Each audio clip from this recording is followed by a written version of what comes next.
Deputatlar tərəfindən vətəndaşların hüquqlarının müdafiəsi üçün mətbuatda söylənmiş fikirlər təqdirə layiqdir və mühümdür. Bununla birlikdə hesab edirik ki, ən effektiv müdafiə yolu və problemin həlli yolu Konstitusiya Məhkəməsində işə baxılmasıdır. Ona görə də hesab edirik ki, hörmətli deputatlarımız qanunvericiliyə, Milli Məclisin əsasnaməsinə istinad edərək Konstitusiya Məhkəməsinə müraciət etsələr, bu problemin həlli üçün daha da faydalı olar. Təşəkkürlər. Və sonuncu sualımı sizə ünvanlamaq istəyirəm. Dövlət özəlləşdirmə çeklərinin, yəni paylarının dəyəri necə tənzimlənir? Təşəkkür edirəm bu sual üçün. Həqiqətən də özəlləşdirmə çekləri ilə bağlı ən çox maraq doğuran suallardan birisi də məhz onların qiymətinin necə hesablanacağı məsələsidir. Yəni, birbaşa demək lazımdır ki, qanunda özəlləşdirmə çeklərinin nominal dəyəri birbaşa tənzimlənməyib. Amma bununla birlikdə biz qanunvericiliyə bir göz açsaq, görərik ki, məsələn 93 tarixli özəlləşdirmə qanunu bildirir ki, əmlak payının miqdarı, onun bölgüsü və s. bu kimi məsələlər mülkiyyət hüququ ilə bağlı olduğu üçün qanunla qəbul ediləcək dövlət proqramı ilə tənzimlənə bilər.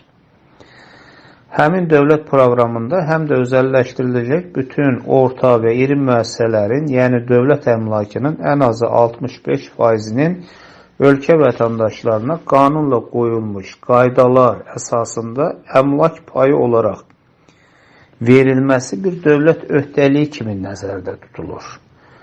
Bu əmlak payının dövlət özəlləşdirmə çeklərlə vətəndaşlara verilməsi qərarı alınıb. Yəni. Dövlət qiymətli kağız olan özəlləşdirmə çekləri birincili olaraq yerləşdiriləndən sonra, yəni vətəndaşlara verildikdən sonra özəlləşdiriləcək dövlət payı üzərindəki mülkiyyət hüququ ilə birlikdə digər bütün hüquqlar da vətəndaşlara keçmiş sayılır. Bütün bunlara baxmayaraq, qanunda özəlləşdirmə çeklərinin nominal dəyəri birbaşa ifadə olunmuyor. Yəni, bu bir mənalıdır. Ancaq Əmlak Komitəsinin 222 sayılı bir əmri var. Həmin əmrdə məlum olur ki, bir paya düşən əmlak dəyəri ən azı 2000 Amerika Birləşmiş Ştatları dollardır. Qeyd etmək lazımdır ki, qanunda göstərilən qaydaya və öhdəliyə əsasən əmlak payının dəyəri inflyasiyadan qorunan dəyərdir. Bu dəyər çekin nominal dəyəri də olmayıb, əmlak payının real dəyəridir. Və ona görə də hal-hazırda həmin dəyər 5-10 dəfə yüksəkdir deyə bilərik. 25 il vaxt keçdiyi üçün yeni nominal dəyər qanunla qoyulmuş qaydaya uyğun olaraq hesablana bilər. Hətta bu hesablanmalıdır. Məhz Nazirlər Kabinetinin 8 fevral 2018-ci il tarixli 39 nömrəli qərarı ilə təsdiqlənmiş Azərbaycan Respublikasında ticarət, ictimai yaşa, məişət və digər növ xidmət qaydalarından məlum olur ki, xarici valyutanın və qiymətli kağızların, səhmlər, istiqrazlar, dövlət özəlləşdirmə çekləri və s. alqı-satqısı qanunla tənzimlənir. Bütün bunlar onu deməyə əsas verir ki, bizə bu özəlləşdirmə çeklərinin də artıq dəyəri, nominal dəyəri deyək ən azından, qanunla birbaşa tənzimlənməsi bu mübahisələrin qarşısını alacaq. Yəni, bu mübahisələr ortadan qaldıracaq və önəmli bir ehtiyacı təmin edəcək. Dəyərli izləyicilər, Mübariz müəllimin fikirlərini eşitdiniz, xeyli ətraflı şərh etdi və onun araşdırmasından, hüquqi faktlarından məlum olur ki, özəlləşdirmə çekləri fərmanla dövriyyədən çıxarılarsa, bu konstitusiya və qanunların pozulmasıdır. Bu sizin vətəndaşların miras əmlak payıdır, özəlləşdirmə çekləri, dəyərli tamaşaçılar, və tam aydın olur ki, dövriyyədən çıxarma da ancaq qanunla ola bilər və ya kompensasiyanın ödənilməsi ilə də mümkün ola bilər. Bu isə o deməkdir ki, dövlət vətəndaşlara məxsus əmlakı özəlləşdirərkən, satarkən 65%lik əmlak payını pulla satması, vətəndaşlara kompensasiya ödəmədən satması konstitusiya və qanunlara ziddir. Daha bir açıqlamamız olacaq, dəyərli izləyicilər.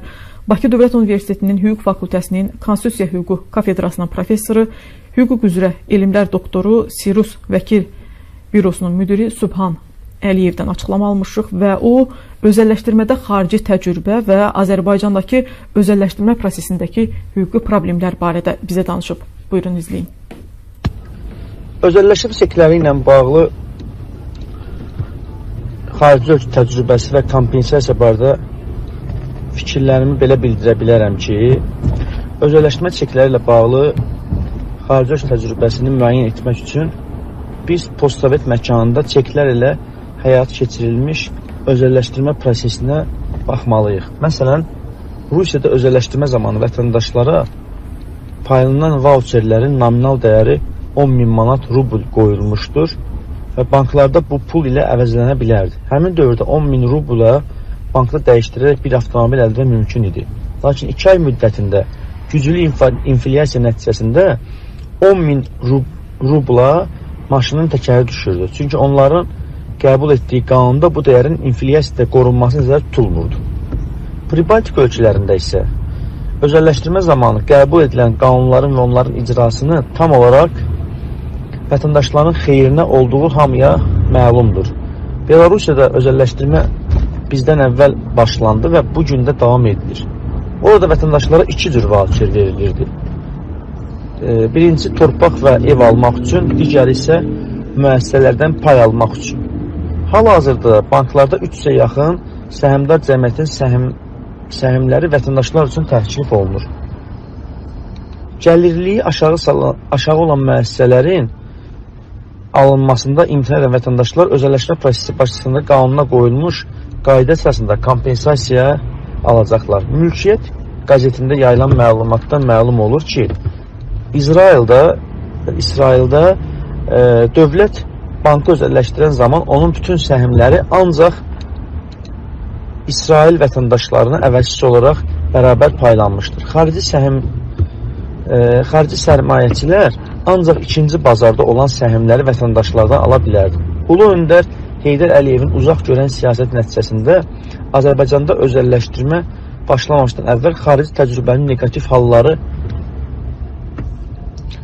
aradan qaldırmaq üçün xüsusi komissiya yaradılıb, həmin ölkələrdə nümayəndələr göndərilmişdir. Bu səbəbləndir ki, 95-ci ildə dövlət özəlləşdirmə proqramı qəbul edilən zaman bütün özəlləşdirmə dövründə özəlləşdirəcək orta və iri müəssisələrin ən azı 65%-nin özəlləşdirmə çekləri ilə əvəz edilməsi dövlət tərəfindən qanunla qoyulmuş qayda ilə tənzimləndi. Eyni zamanda özəlləşdirmə çeklərinin çıxarılmasına əsas olan dövlət özəlləşdirmə payları, yəni əmlak payları, inflyasiyadan qorunan əmlak payı kimi qəbul olundu. Bu səbəblə vətəndaşlara verildikdən sonra özəlləşdirmə çeklərinin dövlət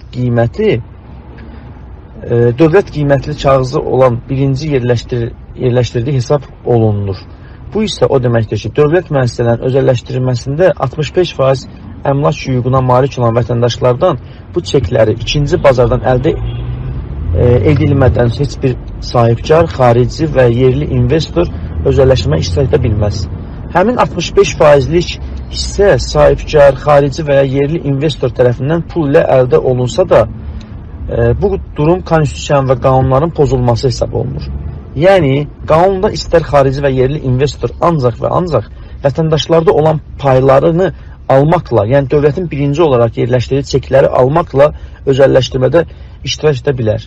Başqa qaydalar vətəndaşların hüquqlarının pozulmasıdır. Dövlət ancaq ona məxsus olan 35%-i pulla sata bilər.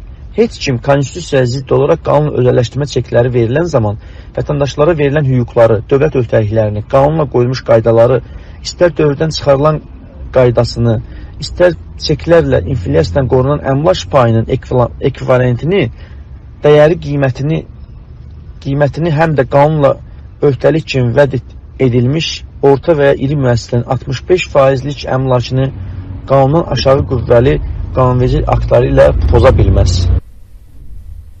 Bəli, dəyərli izləyicilər, Subhan müəllimin də fikirlərini, şərhini izlədiniz və qeyd edim ki, efirimizi elə indi bəyənin, paylaşın ki, daha geniş auditoriyaya çatımlı ola bilək. Deməli, dəyərli tamaşaçılar, 12 ildir ki, orta və iri müəssisələrin 65%lik özəlləşdirilməsi çeklərsiz aparılır və bu qeyd etdiyimiz kimi konstitusiya və qanunlara zidd hesab oluna bilər. Çünki bu həm xarici, həm də yerli investorlar üçün gələcəkdə böyük problemlər yarada bilər, həm də ölkədəki narazılığı, sosial gərginliyi artıra bilər. Hüquqşünas alimlərin söylədiklərindən də məlum olur ki, qanunla qoyulmuş qaydalara əsasən yeni nominal qiymətlərin təyin edilməsi gələcəkdə özəlləşdiriləcək bütün orta və iri müəssisələrin 65%lik hissəsinin bugünkü real dəyərinin tədavül dövründə istifadə olunmayan özəlləşmə paylarına, yəni 1.600.000-ə bölünməsi ilə hesablanmalıdır. Belə ki, bu da 25 ildə olan inflyasiyanı əgər nəzərə alsaq, bir əmlak payının, yəni 4 çekə düşəcək dövlət əmlak payının nominal qiymətinin ən azı $20.000 əmlak ekvivalentində olması deməkdir. Daha bir açıqlamamız olacaq, dəyərli tamaşaçılar. Bakı Dövlət Universitetinin Hüquq Fakültəsinin dosenti, hüquq üzrə doktor AMEA Vəkil Bürosunun müdiri Sərvər Süleymanlı. Sərvər müəllim dövlət özəlləşdirmə çekləri və payları ilə bağlı fikirlərini bizimlə bölüşüb, izləyək. Deməli, bu məsələ açığı uzun müddətdir ki, çox təəssüf ki, problem olaraq qalır. Bəzən də baxırıq ki, mətbuatda bu məsələyə səthi olaraq işin mahiyyətinə varmadan elə ümumi qaydada tənqidi və məsuliyyətsizcə fikirlər bildirilir və çox təəssüf ki, bu fikirlər bəzən hüquqşünaslar tərəfindən də irəli sürülür. Amma elə bilirəm ki, o məsələyə onlar kifayət qədər işin mahiyyətinə tanış olmadan, onun baxımdan hüquqi təhlil aparmadan deyirlər. Amma bir də var ki, ümumiyyətlə hüquqşünas olmayanlar da bu məsələdə belə deyək də fikirlər bildirirlər və əksər halda da fikirlərin hüquqla və qanunla və işin mahiyyətinin heç bir əlaqəsi olmayacaq şəkildədir. Sırf sadəcə belə öz mülahizələrini hüquqi təmələ söykənmədən hüquqi məsələdə bildirirlər. Amma bununla bağlı, onu da deyim ki, amma düzgün mövqelərdə qoyulur, bu mətbuatda da zaman-zaman işıqlandırılır. Burada əvvəla onu nəzərə almaq lazımdır ki, bu dövlət özəlləşdirmə paylarıdır və bunlar çıxarılaraq vətəndaşlara dövlət əmlakının bir hissəsi olaraq verilmişdir. Yəni, çünki Sovet hökuməti dövründə xalqın əmlakı sayılırdı. Hər şey dövlətə verilmiş ki, bu nəticədə heç kimin şəxsi olmasın, hamısı ümumi xalqındır və xalqın da bu sərvəti dövlət tərəfindən idarə olunur. Amma nə var ki, artıq sosializm quruluşu çıxdıqdan sonra artıq bu əmlak, yəni xalqın özünə bir növ qaytarılırdı. Və o əslində o nöqteyi nəzərdən tam da düzdür, əvəzsiz də deyilir, amma bir növ baxanda əslində əvəzsiz deyildi. Onsuz xalqın əmlakı idi. İndi xalqın arasında təkərən onlara o paylar şəklində verilir. Və burada dolayısıyla da bu əslində bir mülkiyyətdir. Bunun onsuz da özəlləşmə çekinin özündə də bu açıqca ifadədə olunur. Yəni, burada vətəndaşlar mülkiyyət hüquqları, bu əmlak payı vardır və bunun qiyməti kağız olan dövlət özəlləşmə çeklərinə bu əks elətdirildi. Orada etibar olundu.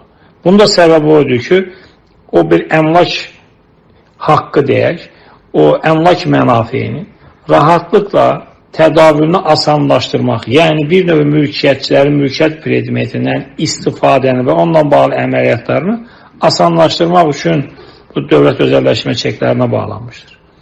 İndi sual olunur ki, vətəndaşlara dövlət özəlləşmə payla verilmiş mülkiyyət hüququnun aqibəti necə oldu? Bu suala indi heç kim cavab verə bilmir. Halbuki bu mülkiyyətdir və təminat altına alınmış bir hüquqdur. Bu nəticə etibarilə vətəndaşların hal-hazırda hələ də o hüquqları təmin edilməmiş vəziyyətdə qalır.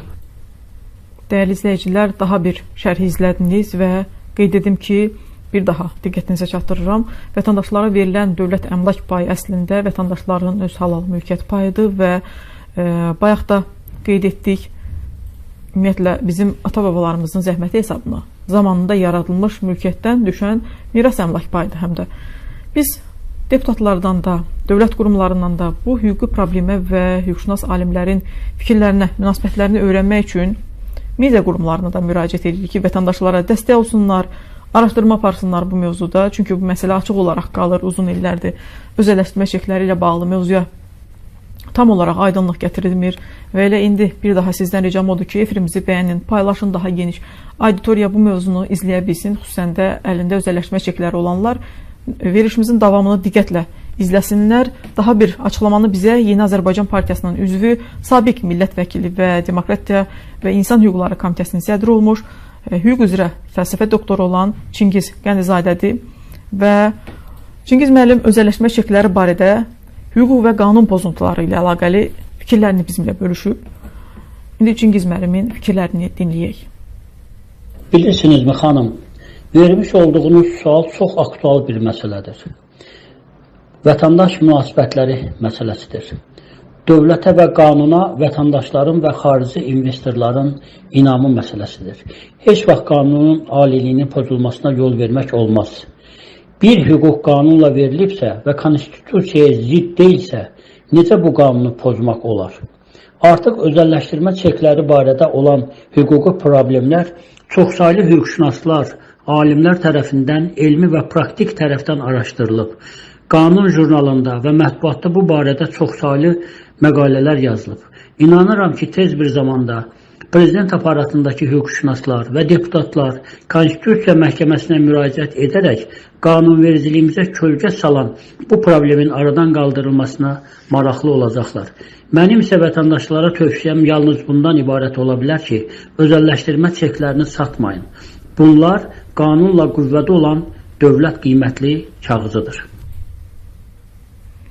Çingiz Qənizadəyə də fikirləri üçün təşəkkür edirik dəyərli izləyicilər və müxtəlif rəyləri siz bizdən eşitdiniz. Özəlləşmə çekləri olanlar, əgər siz də problemlərinizin ictimailəşməsini istəyirsinizsə, tez bir zamanda bu məsələnin həllini tapmasını istəyirsinizsə, bizim verişimizi paylaşın ki, ətrafınızdakı insanlarda, qohumlarınız, dostlarınız, iş yoldaşlarınız əgər çekləri varsa satmasınlar və eyni zamanda bizim hüquqşünasların fikirləri ilə bağlı şərh bölməsində siz də rəyinizi yazın, göndərin bizə və onu da növbəti verişlərimizdə dəyərləndirəcəyik. Çökləriniz varmı? Bu fikirləri necə dəyərləndirirsiniz və doğru hesab edirsinizmi? Sizin mülahizələriniz nələrdir? Qeyd edim ki, daha bir hüquqi açıqlamanı bizə Azərbaycan Respublikası Vəkillər Kollegiyasının üzvü, eyni zamanda Prospekt Vəkil Bürosunun müdiri Həbib Əliyev verib. Həbib müəllimə sualımız bu oldu ki, ümumiyyətlə bugün özəlləşmə çeklərinin alqı-satqısı hüquq və qanuna uyğundurmu, düzgündürmü, nə dərəcədə düzgündür və Həbib müəllim sualımızı belə cavablandırıb, onun çıxışını izləyək.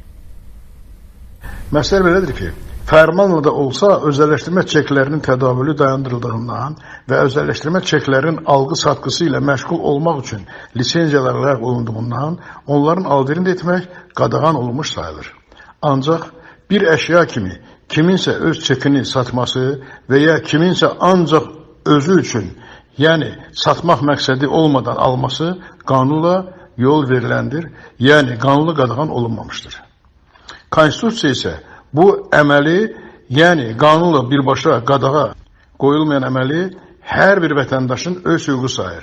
Mən bir hüquqşünas kimi vətəndaşların tez bir zamanda sevindirici xəbər alacağına inanıram.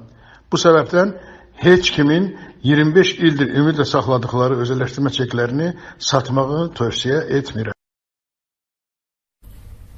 Dəyərli izləyicilər, efirimiz davam edir və siz hüquqşünaslarımızın fikirlərini izləyirsiniz. Bunlar hamısı özəlləşdirmə çekləri ilə bağlı hüquqi problemlərə aydınlıq gətirirlər.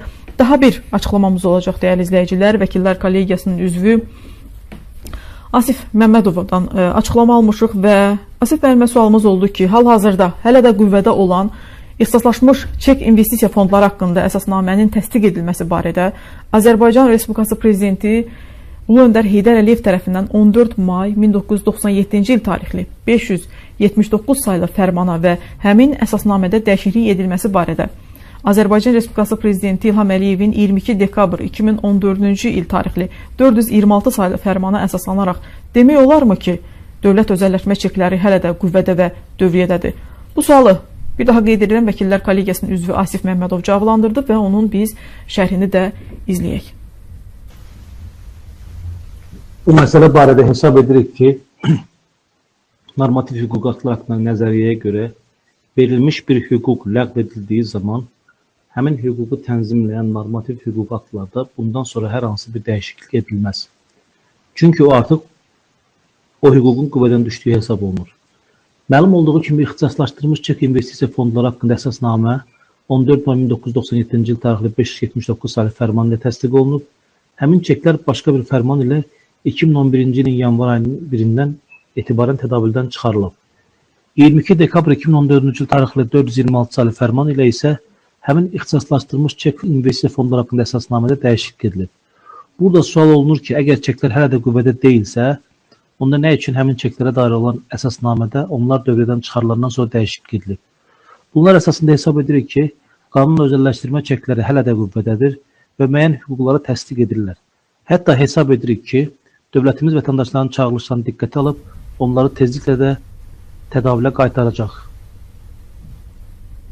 Dəyərli ekspertlərimizə fikirlər və şərhləri üçün təşəkkür edirik və izləyicilərimizdən bir daha ricamız odur ki, efirimizi paylaşın, elə indi izləyənlər paylaşın ki, daha çox insan görə bilsin. Stat TV internet televiziyasının efirində canlı polemika verilişidir və mövzumuz özəlləşdirmə çekləridir.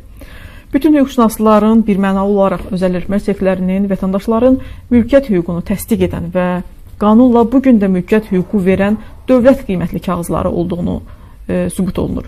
Və bugünə qədər hakimiyyətdəki hüquqşünas və deputat hüquqşünaslardan heç biri bunun əksi olan bir fikir bildirməyiblər. Mütləq qeyd etmək lazımdır ki, Ulu Öndər Heydər Əliyev vətəndaşların hüquqlarının qorunması və tarixi sosial ədalətin bərpası üçün Prezident Sarayında 1995-ci ildəki çıxışında dəfələrlə qeyd etmişdi ki, özəlləşdirmə zamanı mütləq hər vətəndaşın əmlak payı verilməlidir. Bu o zaman çox mütərəqqi bir addım idi, dəyərli izləyicilər. Hətta 10-20 il özəlləşdirmə davam etsə belə vətəndaşlar öz əmlak payını almalıdırlar demişdi Heydər Əliyev. Hətta yaşlı insanların dediyinə görə 1997-ci ildə özəlləşdirmə çekləri paylanan zaman Heydər Əliyev ASTV-də ölkə vətəndaşlarına öz çeklərini satmamağı və özəlləşdirmə zamanı ondan istifadə etməyi məsləhət görürdü. O zaman insanların məlumatsızlığı, maarifləndirmə işlərinin olmaması nəticəsi olaraq ölkə əhalisinin 70%-ni təşkil edən kənd əhalisi torpaq payları aldıqdan sonra çoxları sevinclərindən özəlləşdirmə çeklərini 100-150 dollara satdılar. O zamanki pulla elə də böyük məbləğ sayılmırdı bu qiymətli kağızların qarşısında və o zaman qızılın 1 qramı 8 dollar idi. Əslində qazananlar çeklərini 2000-ci ilə qədər satanlar oldu. Sonradan qara bazarda qiymətlər dəfələrlə aşağı düşdü. Və nəzərə almaq lazımdır ki, bundan sonra da böyük özəlləşdirmə prosesi gedəcək və özəlləşdiriləcək iri müəssisələrin maliyyə tutumu da çox böyükdür. Bunu mütləq nəzərdə saxlayın. Dövlət investisiya holdingi yaradıldı və gələcəkdə poliklinika, xəstəxanalar, ali və peşə təhsil məktəbləri, kommunal sahə, hətta bugün xarici şirkətlərlə bağlanmış müqavilələr başa çatandan sonra neft və mədən sənayesində olan, bu sahədə olan müəssisələr də özəlləşdirilə bilər. Orta və iri əmlakların özəlləşdirilməsi zamanı qanunla bu əmlakların ən azı 65%-dən çoxu 65%-i özəlləşdirmə çekləri ilə əvəzlənməlidir və vətəndaşlar bu prosesdə öz çekləri ilə iştirak etməlidirlər. Bu səbəbdən də dəyərli izləyicilər, əgər sizdə də varsa, lütfən satmayın özəlləşdirmə çeklərini. Çünki həmin çeklər bütün özəlləşdirmə dövrü üçün nəzərdə tutulub, yəni 2000-ci ilə qədər nəzərdə tutulmayıb, bütün özəlləşdirmə dövrləri üçün nəzərdə tutulub və hələ də özəlləşdirilməli olan orta və iri müəssisələr var. Bunların da 65% dəyəri sizin əlinizdəki çeklərlə aparılmalıdır. Dövlət ancaq 35%-ni pulla sata bilər və bunu gəlir olaraq büdcəyə daxil edə bilər. Əgər dövlət digər 65%-i də satmaq istəsə, təbii ki, bu da mümkündür. O zaman özü kompensasiya ilə vətəndaşlardan özəlləşdirmə çeklərini almalı, sonra müəssisələri istədiyi kimi tam həcmdə özəlləşdirməlidir.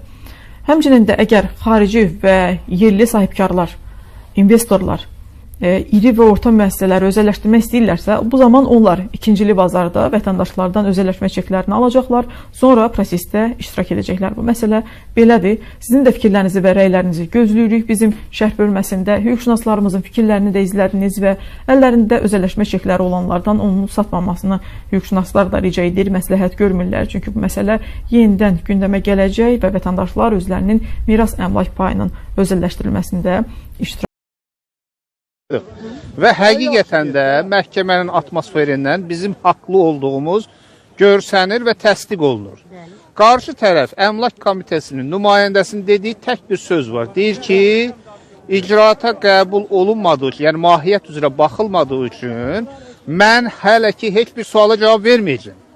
Sizə heç bir sənəd də verməyəcəm deyir. Dolayısıyla bu məsələ onu göstərir ki, məhkəmələr bunu bir formada icraata qəbul edib, yəni mahiyyət üzrə baxışa keçib bu işə baxacaq. Bu burada olmadı bugün, amma Ali Məhkəməyə təzədən şikayət verəcək. Kassasiya şikayəti verəcək Ali Məhkəməyə ki, bu məsələ mütləq surətdə araşdırılmalıdır. Çünki soyuqda insanlar burada gözləyir və hardasa 2 saatdır, 3 saatdır ki, vətəndaşlar soyuqda, qarda, çoğunda burada gözləyir. Onların haqqı olduğunu bu təsdiqləyir əslində. Bu fakt belə o haqqın varlığını təsdiqləyir. Məhkəmənin atmosferi də onu təsdiqlədi. Digər vəkil dostlarımız da onu, mənim dediklərimi təsdiqləyə bilər ki, həqiqətən də belə oldu. İclas salonunda təxminən 20-25 nəfər vardı. Onların 6 nəfəri vəkilidir. Digərləri isə vətəndaşlar özləri idi. Ağsaqqal adamlar idi. Hamısı oradaydı, öz fikirlərini bildirdilər. Və hamısı da mənim dediyimi təsdiqləyər ki, məhkəmə atmosferi, həqiqətən atmosfer var da orada. O atmosferi təsdiqləyir ki, biz haqlıyıq. Bizim haqqımız var. Məsələ odur. Biz də bu haqqımızın axırına qədər gedəcək. Təbii ki, hüquq müstəvisində. Hüquq müstəvisində kənara çıxmadan sivil qayda. İşimiz budur. Oldu. Sağ olun. Hürriyyət TV-də siz özünüzü təqdim eləyərdiniz, vəkil? Vəkil Mübariz Yolçiyev. Mübariz bəy, neçə nəfər şəxsin İddia ərizəsi imzalanıb 700 nəfərə yaxın şəxs tərəfindən. Tam rəqəmini bilmirəm. Bəli. Əlavə 3000 nəfərə yaxında əlavə ərizə verib ki, üçüncü şəxs olaraq məni işə daxil edin. Çek sahibləridir bunlar. Təxminən bu iddianın imzalayan şəxslər ümumi mənada götürsək, hardasa 4000-ə yaxın bir vətəndaş var. Hansı vəsatət verilmişdir daha çox orada? Orada əsas vəsatətlərdən biri odur ki, bu çeklər hələ də dövriyyədədir. Dövriyyədən çıxarılıbsa, bizə bir normativ hüquqi akt göstərin. Çünki dövriyyədən çıxarmanın proseduru budur. Proseduru budur ki, mənim kompensasiyamı verəcəksən, sonra mənim malımdan mənə vermiş olan mülkiyyətimi alacaqsan. Dövriyyənin proseduru budur. Belə bir şey olmuyor. Belə bir normativ hüquq akt mövcud deyil. Ona görə də bizim əsas üzərində durduğumuz məsələ bundan ibarət. Bizim mülkiyyət hüququmuz var. Bu mülkiyyət hüququmuzu alırsınızsa qarşılığını ödəyin. Biz başqa bir şey istəmirik. Bir sual verməsəm, zamanında o çekləri olan şəxslər səhm qoyaraq müxtəlif belə zavod, ya fabrik və yaxud da hansısa şirkətlər, müəssisələrdə səhm sahibi olurlar. Amma sonradan həmin o səhmlərdən heç bir faiz götürməyiblər. Bəs o səhmlərin taleyi necə olacaq? Səhmlərə girmək istəmirəm. Bizim işimiz hal-hazırda dövlət özəlləşdirmə payları və çekləridir. O ikinci mərhələdir. O bizə aid deyil alır. Özəlləşdirmə paylarının qiyməti nə qədər? Kompensasiya olunması qiyməti dövlət hesabı. Biz onu deyirik də, hesablayın deyirik. Bu ekspertlərinizi təyin edin, bunun qiymətini hesablayın ki, bizi qiymət ödəyəsiniz. Yəni bizim təxmini düşüncəmiz 40 mindir, 100 mindir, 50 mindir. Belə bir şey təxmin edirik biz sadəcə. Bu dəqiq bir şey deyil. Amma mən deyirəm ki, dövlət mütəxəssis təyin eləsin, ekspert qrupları formalaşdırsın, bunları hesablasın. Məsələ budur. Bugün bir dəqiqə yüzümü sayın. Mən Naxçıvan bir dəqiqə. Buyurun. Şəhid oğul anasıyım, qəhrəman. Bundan üçün də gəlmişəm. Birinci gəlmişəm, bir kimliyimi üzünü çıxardıb vermişəm ora. Orada yazmamışam, şəhid anasıyım.